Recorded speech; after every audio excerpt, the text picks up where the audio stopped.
So friends, इस video के part 1 में हम लोगों ने पढ़ा था केंद्रीय प्रवृत्ति की माप यानी कि सेंट्रल टेंडेंसी। और आज का जो हमारा इसका सेकंड पार्ट है, इसमें फिर हम समांतर माध्य की ही बात कर रहे हैं।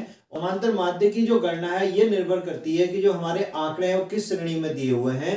तो इससे पहले वाले पार्ट में हम लोगों ने पढ़े थे परिष्कृत श्रेणी और अपरिष्कृत श्रेणी के आंकड़े, और परिष्कृत श्रेणी में भी हमने लिए थे सिर्फ विविक्त आंकड़े, और जिसमें हमने सतत आंकड़े हमने छोड़ दिए थे। तो आज के इस वीडियो में हम सतत आंकड़ों की ही बात करने वाले हैं कि सतत आंकड़ों से हम किस प्रकार समांतर माध्य की गणना करेंगे। उसकी तीनों विधियां हम देखेंगे, प्रत्यक्ष विधि, कल्पित माध्य विधि और पद विचलन विधि। तो लाइक शेयर और सब्सक्राइब के लिए तो मैं कहूंगा नहीं, क्योंकि आपको वीडियो अच्छा लगेगा तो आप खुद करेंगे। तो शुरू करते हैं आज की क्लास।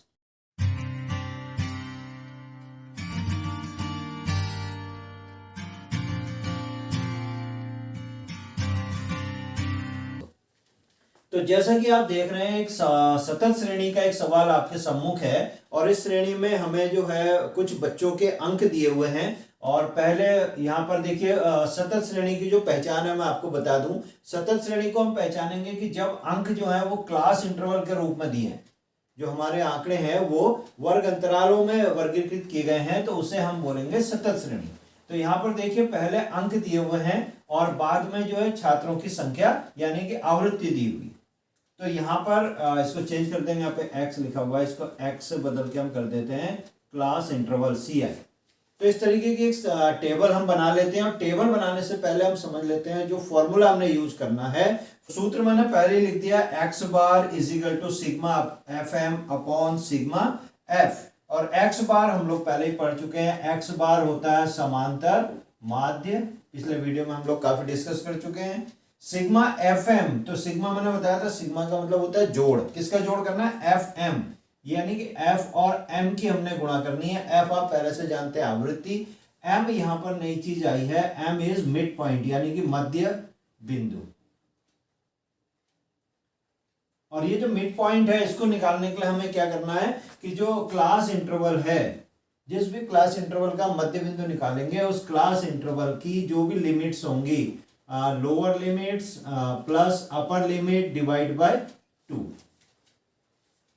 ठीक है, लोअर लिमिट अपर लिमिट को जोड़ के उसको डिवाइड बाय 2 कर देंगे तो हमारा मिड पॉइंट निकल जाए। तो आइए शुरू करते हैं कैलकुलेशन। सबसे पहले मैं क्वेश्चन से कॉपी कर लेता हूं क्लास इंटरवल जो यहाँ पे दिए हुए हैं पहले से, 0 to 10, 10 to 20, 20 to 30, 30 to 40 and last one 40 to 50। और ये जो क्लास इंटरवल है, इसकी आवृत्ति भी आपको पहले से दी हुई, छात्रों की संख्या ये आवृत्ति है, ये क्लास इंटरवल। तो आवृत्ति को हम यहाँ पर उतार लेते हैं। फर्स्ट ग्रुप है 7, सेकंड 15, 18, 26 एंड 9। ठीक है, तो ये आवृत्ति हो गई। अब जैसे मैंने कहा मिड पॉइंट, फॉर एग्जांपल पहले वाले का मैं आपको निकाल देता हूं। तो इस तरीके से अगर हम करते हैं, लोअर लिमिट है 0 प्लस अपर लिमिट है 10 डिवाइड बाय 2, यानी हो गया 10 plus 0 10 upon 2 is equal to 5। बहुत सारे बच्चे हमारे मेंटली एक्सपर्ट होंगे, उनका दिमाग तेज चलता होगा, तो ओरली भी हम निकाल सकते हैं। 20 प्लस 30 डिवाइड बाय 2 15। इसी तरीके से ये हो गया 25 and the next one is 35 and the last one is 45। ठीक है, शुरू में जिन लोगों को अभी प्रैक्टिस नहीं है वो इस सूत्र से निकाल सकते हैं, और धीरे धीरे जैसे जैसे अभ्यास करेंगे आप वर्बली भी इसको निकाल लेंगे। बहुत बड़ी कैलकुलेशंस हमारी स्टैटिस्टिक्स में होती नहीं है। अब हमें क्या करना है, FM यानी F और M की गुणा करनी है। तो F का कॉलम ये है, M का कॉलम ये है, दोनों को मल्टीप्लाई करेंगे, यहाँ लिखते जाएंगे। 7 5 जा 35, 15 15 जा मल्टीप्लाई कर सकते हैं, 15 इंटू 15 लिखने की जरूरत नहीं, 15 5 जा 75, 7 15 1 जा 15 और 7 25, जिससे डायरेक्ट याद है डायरेक्ट भी कर सकते हैं। 18 5 जा 90, 9 18 2 जा 36 और 9 45। नेक्स्ट 26 इंटू 35, अब थोड़ा बड़ा हो गया है, तो दोनों को मल्टीप्लाई कर देते हैं। 36 इंटू 35 और 5 6 जा 30, 3 कैरी, 5 2 जा 10, 3 13, 3 6 जा 18, 1 3 2 जा 6 1 7 0 8 3 11 1 carry 1 2 7 9 910 and now last one 9 से मल्टीप्लाई करेंगे 9 5 जा 45 4 कैरी 9 4 जा 36 और 4 40। तो आइए शुरू करते हैं फॉर्मूला। जैसे कि फॉर्मूले में लिखा हुआ है सिग्मा एफ एम और सिग्मा एफ, तो हम एफ और एफ एम के कॉलम्स को जोड़ देंगे। तो एफ को पहले हम जोड़ लेते हैं। देखिए 7 5 12 और 8 20 से 26 और 9 35 का 5 ऐसे लगा 3 4 5 और 2 7 75 75। और इसी तरह अगर हम सिग्मा एफ एम को जोड़ लेते हैं तो 5 10 15 5 ऐसे लगा 1 4 2 6 5 11 12 2 हाथ से लगा 1 3 7 7 4 11 और 9 20। इस प्रकार जब हमने जोड़ा तो सिग्मा एफ की वैल्यू निकली 75 और सिग्मा एफ एम की वैल्यू निकली है 2075, जिसको हम फॉर्मूले में पुटअप करेंगे तो हमारा x bar is equal to sigma F M यानी कि 2025 divide by sigma F M 75। और अगर इसको हम डिवाइड कर देते हैं 2025 को 75 से तो हमारा आंसर आ जाता है 27, यानी हमारा समांतर माध्य हो गया 27। तो ये हमने कैलकुलेट करा है समांतर माध्य सतत श्रेणी के लिए, और हमारी विधि जो हमने प्रयोग करी उसका नाम था प्रत्यक्ष विधि, और जो फॉर्मूला हमने यूज करा है वो x bar is equal to sigma F M divide by sigma F. अब इसके बाद हम आएंगे इसी सतत श्रेणी को, इसी प्रश्न को हम हल करेंगे, लेकिन प्रत्यक्ष विधि की बजाय अब हम लेंगे कल्पित माध्य विधि। तो अब हम इसी प्रश्न को जो अभी हमने प्रत्यक्ष विधि से करा था उसी को अब हम कल्पित माध्य विधि से करने जा रहे हैं। तो कल्पित माध्य विधि के लिए सबसे पहले हम फॉर्मूला देख लेते हैं। जो फॉर्मूला हम यूज करने वाले हैं वो है x bar is equal to a plus sigma F d upon sigma f. X bar आपको पहले ही पता है समांतर माध्य होता है। ए यहाँ पर नई चीज आ गई है, लेकिन पिछले वीडियो में हम इस पर बात कर चुके हैं। ए हमारा होता है कल्पित माध्य, एफ आवृत्ति है, डी विचलन होता है, और डी को निकालने के लिए जो हमारा सूत्र है वो है D is equal to M minus A. एम अभी हमने देखा था पिछले सवाल में, एम क्या है, जो हमारा वर्ग अंतराल है इसकी मध्य मूल्य है, और उस मिड वैल्यू को हम उसमें से जो एज्यूम मीन होगा उसको घटाते जाएंगे और डी का मान निकालते जाएंगे। तो आइए शुरू कर रहे हैं कैलकुलेशंस। तो पहले जो दो कॉलम है क्लास इंटरवल और फ्रीक्वेंसी, ये हम क्वेश्चन से ही उतार लेते हैं। तो मैं उतार रहा हूं इसे। 0 से 10, 10 से 20, 20 से 30, 30 से 40, 40 से 50। ठीक है, आवृत्ति भी यहीं से उतारनी है हमें। 7, 15, 18, 26 और 9।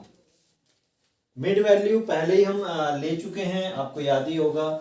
जो हमारा क्लास इंटरवल था इसका मध्य बिंदु है, तो दोनों को जोड़ के हमें आधा कर देना है। तो 0 से 10 का मध्य बिंदु हो गया 5, 20 और 10 दोनों को जोड़ना है 30 और आधा कर देना 15। इसी प्रकार आगे हो गया 25, आगे हो गया 35, आगे आ गया 45।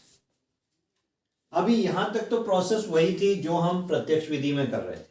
अब यहां से चेंज आ गया है, क्योंकि यहां पर हमने क्या लेना है, कल्पित माध्य लेना है ए। और ए हम कहां से लेंगे, हमारे पास क्लास इंटरवल का कॉलम है, हमारे पास आवृत्ति का कॉलम है, हमारे पास मध्य बिंदु का कॉलम है। तो तीनों में से कहां से लेंगे, तो हमें ए लेना है मध्य बिंदु में से। और ज्यादातर बढ़िया रहता है अगर हम बीच की वैल्यू लेते हैं। तो ए हमने ले लिया है 25। अब हमें डी निकालना है। डी का फॉर्मूला मैंने आपको पहले ही बताया था, डी इज इक्वल टू होता है एम माइनस ए, यानी हर एम की वैल्यू में से ए माइनस करते जाएंगे। तो ये आ गया हमारा -20, -10, 0, +10, +20। ठीक है, सभी में से हमने क्या करा है, 25 माइनस करा है।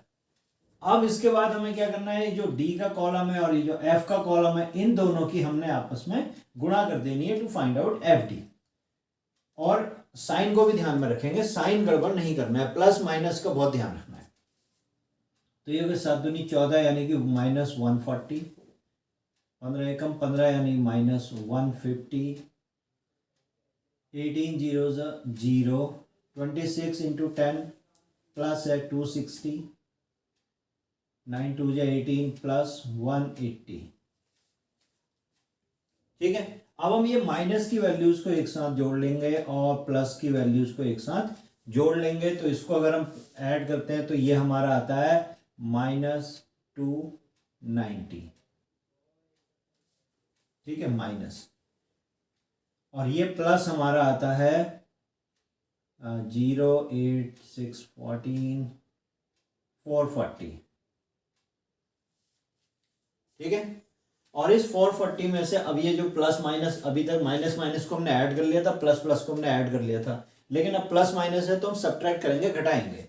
तो 440 में से हमें 290 घटाना है, तो ये हमारा आ जाएगा 0 का 0, 14 में से 9 गया 5, 3 में से 2 गया 1, प्लस 150, ये हमारा आया है sigma F D.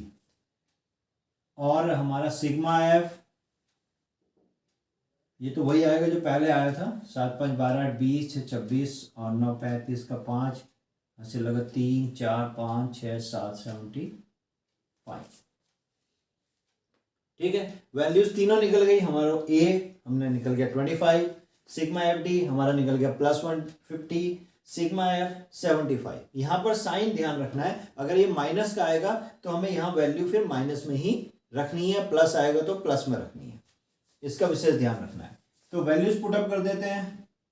X bar is equal to a हमारा आया था 25, प्लस सिग्मा एफ डी हमारा है 150, प्लस है तो प्लस को हम छोड़ सकते हैं, 150 सीधे लिख दिया हमने, अपॉन 75।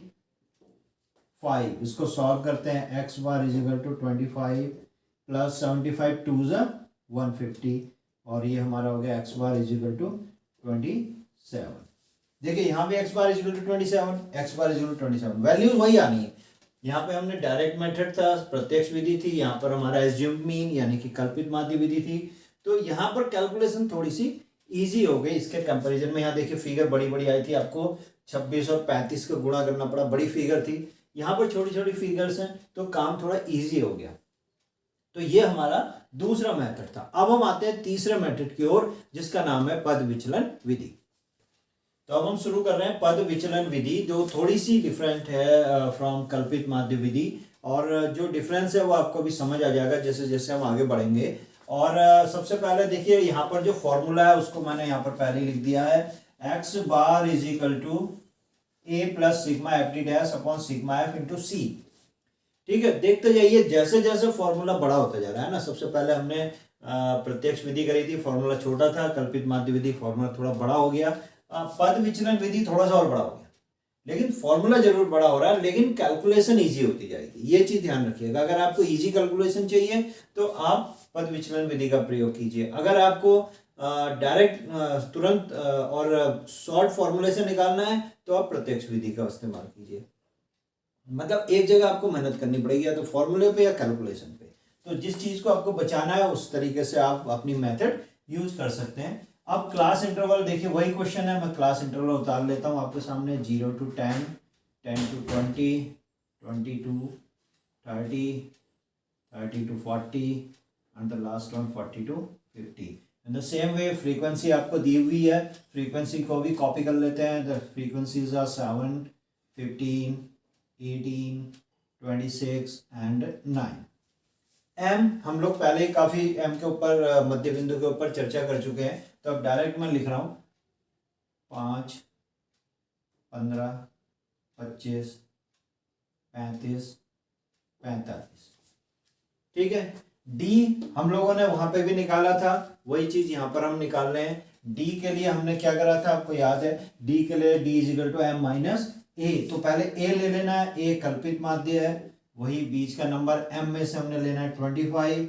तो हमारी d की वैल्यूज, क्योंकि m भी वही है a भी वही है, तो d की वैल्यूज भी वही आएंगी, -20, -10, 0, +10, +20। अब यहां से वेरिएशन शुरू हो जाता है। देखिए क्या वेरिएशन है, यहां से वेरिएशन शुरू होता है। तो सबसे पहले हम निकालेंगे d डैश। अब d डैश क्या है, d dash is equal to d divide by c।